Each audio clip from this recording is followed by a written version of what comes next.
my goal going to college was to not marry anyone in ministry, and yeah, that didn't quite work out for me. But it's good. You know, God has better plans. He knows way better than I do. And he used that.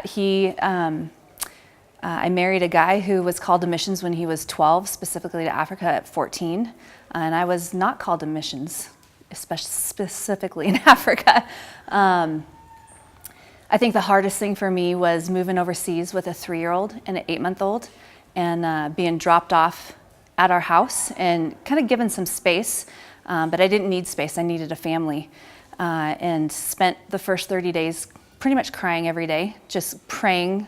This sounds really immature, but praying for God to uncall us, because it was so outside of my comfort zone that I just couldn't handle it. And I didn't think that I had the specific God audible call that most people do. And so just had to work through that. And I wish I could say, you know, that first year I worked through it. It took me 5 years to work through that. Our first term was 3 years long, and I prayed for God to uncall us. The 3 years was a complete and total countdown.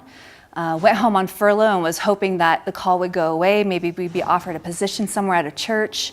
And that didn't happen. We headed back to Swaziland for another 4 years, and it was a year into that term where I'm sitting around with a group of ladies, and one of our friends said, "Oh, Julie gets to go home for Christmas." And there was an aha moment for me, because it was the first time ever where there wasn't jealousy of, "Oh, why does she get to go home? I don't get to go home."